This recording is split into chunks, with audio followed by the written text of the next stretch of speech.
तमन्ना हो अगर मिलने की उनसे, तमन्ना हो अगर मिलने की उनसे, बंद आँखों में भी नज़र आएँगे। महसूस करने की कोशिश तो कीजिए, दूर होते हुए भी दिल में नज़र आएँगे। और कुछ ऐसा ही रिश्ता होता है एक भगवान का अपने भक्त के साथ। भक्त के दिल में हमेशा निवास करते हैं उसके भगवान। तभी हनुमान भक्तों को मेरा राम राम। दोस्तों, आज आपके लिए फिर से एक नया वीडियो लेकर आई हूँ और इस वीडियो के अंतर्गत आपको बताने वाली हूँ कि आपको बजरंग बाण पढ़ने से क्या-क्या लाभ होते हैं और बजरंग बाण की रचना तुलसीदास जी ने क्यों की थी। और बजरंग बाण को लेकर जो हमारे मन में तमाम सारे प्रश्न चलते हैं कि हमें बजरंग बाण का पाठ नहीं करना चाहिए, उससे भगवान जी नाराज़ हो जाते हैं, हनुमान जी उससे नाराज़ हो जाते हैं। तो आज सारी बातों का आपका विस्तारण हो जाएगा, निवारण हो जाएगा और आपका मन जो है वो बजरंग बाण को अगर पढ़ने का होता है, तो आप उसे बेहिचक पढ़ने लगेंगे। तो सबसे पहले दोस्तों ये जानना बहुत ज़रूरी है कि बजरंग बाण की रचना गोस्वामी तुलसीदास ने कब की। दोस्तों, मान्यताओं के अनुसार संत गोस्वामी तुलसीदास जी ने उस समय बजरंग बाण की रचना की थी जब उनके ऊपर हर ओर से तंत्र आदि के माध्यम से भूत पिशाच और तांत्रिक क्रियाओं का आक्रमण किया जा रहा था। इन सब से बचने के लिए तुलसीदास जी जब बहुत पीड़ित हो गए, तो इन सब से बचने के लिए उन्होंने भगवान हनुमान जी से प्रार्थना की और यही प्रार्थना है श्री बजरंग बाण। दूसरों, बजरंग बाण हर प्रकार की भूत प्रेत आदि बाधा से आपको मुक्ति दिलाता है एवं ऐसे कार्य के लिए अमोघ अस्त्र के रूप में काम करता है जो काम आपका कहीं ना बन रहा हो। इसीलिए इसको बजरंग बाण कहा जाता है। ऐसा अमोघ अस्त्र जो कभी भी चूकता नहीं है। दोस्तों, बजरंग बाण 4 चरणों में कहा गया है जो इस प्रकार से है। आपने अगर बजरंग बाण पढ़ा है तो उसमें पंक्तियां दी गई हैं। निश्चय प्रेम प्रतीत ते विनय करे सम्मान। और जो उसके चरण की लास्ट पंक्ति है वो है ते के कार्य सकल शुभ सिद्ध करें हनुमान। इन पंक्तियों के माध्यम से ये बताया गया है कि हनुमान जी किनके किनके कार्य को सिद्ध करते हैं। यानी निश्चय के साथ या संकल्प लेकर जो प्रेम पूर्वक विनय से झुककर श्री हनुमान जी से प्रार्थना करेगा, उनके सभी कार्य हनुमान जी स्वयं सिद्ध करेंगे। ऐसा दोस्तों स्वयं बजरंग बाण में तुलसीदास जी ने उल्लेखित किया है। तो अगर आपका कोई कार्य बहुत समय से नहीं बन रहा है, तो आपको बजरंग बाण का पाठ जरूर करना चाहिए, आपको लाभ मिलेगा। दूसरा चरण जो है उसमें पंक्ति है, जय हनुमंत संत हितकारी, सुन लीजिए प्रभु विनय हमारी।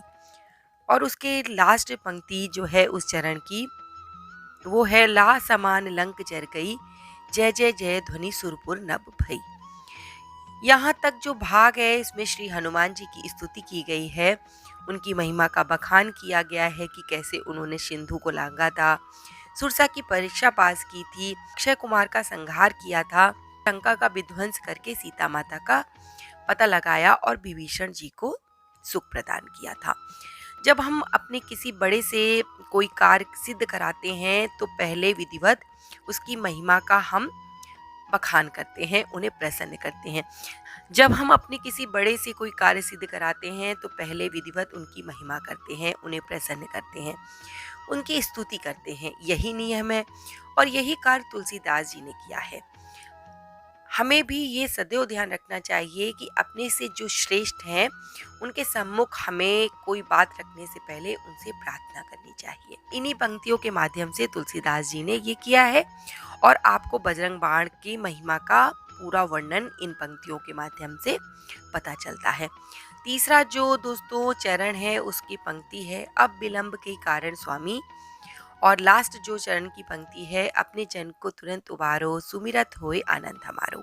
जब हनुमान जी की विधिवत स्तुति करने के बाद तुलसीदास जी ने अपनी समस्या श्री हनुमान जी को बताई एवं अपनी असमर्थता बताते हुए, यहाँ पर समर्पण करते हुए श्री हनुमान जी को अनेक प्रकार से शपथ दिलाई उन्होंने कि प्रभु दया कीजिए, रक्षा कीजिए, कल्याण कीजिए।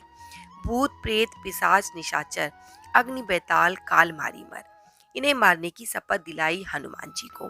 पूजा जब तब विधि विधान, आचार विचार कुछ नहीं जानता, ये उन्होंने कहा, और आपका दास हूँ, परंतु किसी अवस्था में भी आपके नाम के सहारे कहीं भी मैं रह सकता हूँ, चाहे वो वन हो, चाहे उपवन हो, या चाहे कोई अन्य स्थान।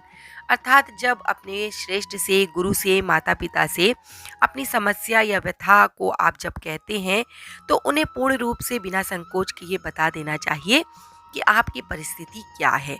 उनसे कुछ भी छिपाना अच्छा नहीं होता है। यदि प्रेम बस शपथ भी दी जाए तो इसमें कोई दोष नहीं होता है। यही तुलसीदास जी ने इन पंक्तियों के माध्यम से बताया है। तो जो आप लोग कहते हैं कि इसमें तुलसीदास जी ने, इसमें हनुमान जी को शपथ दी जाती है तो हनुमान जी से नाराज़ हो जाते हैं, तो ऐसा नहीं है। प्रेम बस इस तरीके से शपथ दिलाएंगे तो वो आपसे नाराज़ नहीं होंगे। सबसे अंतिम चरण जो है उनकी बजरंग बाण जेहि मारे, ताहि कहो फिर कौन उबारे। पाठ करे बजरंग बाण की, हनुमत रक्षा करे प्राण की। और लास्ट में जो लाइन है, धूप दे जो जपे हमेशा, ताके तन नहीं रहे कलेसा। जैसा कि अधिकतर स्तुतियों में होता है, अंतिम में उसकी फलश्रुति कही गई है, इसी प्रकार से बजरंग बाण में भी फलश्रुति कही गई है।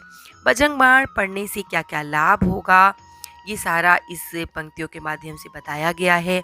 बजरंग बाण पढ़ने वाले को भूत प्रेत आदि का भय नहीं होता, उनके शरीर के सारे क्लेश खत्म हो जाते हैं। और सबसे महत्वपूर्ण जो बात है बजरंग बाण की, वो ये है कि जो भी व्यक्ति बजरंग बाण का पाठ करेगा, हनुमान जी उसके प्राणों की रक्षा अवश्य करेंगे। तो दोस्तों, आप समझ गए होंगे कि बजरंग बाण का पाठ हम किन परिस्थितियों में कर सकते हैं। अगर हमारे ऊपर कोई ऐसा संकट है जिसमें हमें ऐसा लग रहा है कि हम नहीं, कभी कभी शरीर में इतना कष्ट हो जाता है कि हमें जीने की इच्छा नहीं रह जाती है, हमें लगता है कि अब हमारा जीवन व्यर्थ है, उस समय आप निसंकोच बजरंग बाण का पाठ की बल प्रदान करेंगे हनुमान जी। और हनुमान जी की पूजा पाठ करने में आपको किसी प्रकार का भय नहीं रखना है। अगर आप सच्चे दिल से बाबा को पुकारेंगे तो बाबा आपकी मदद ज़रूर करेंगे। और दोस्तों, आज का वीडियो अगर आपको पसंद आया हो तो आगे शेयर कर दीजिएगा। और मैं बाबा से प्रार्थना करूंगी कि बाबा मेरे जो भी भक्त आपकी पूजा करता है, जो भी आपको सच्चे दिल से याद करता है, तो आप उसकी मनोकामना पूरी कीजिए, आप उसके ऊपर अपनी कृपा दृष्टि बना के रखिए। इसी के साथ आज का वीडियो यहीं समाप्त करती हूँ। जय श्री राम, जय बाबा की, और हर हर महादेव।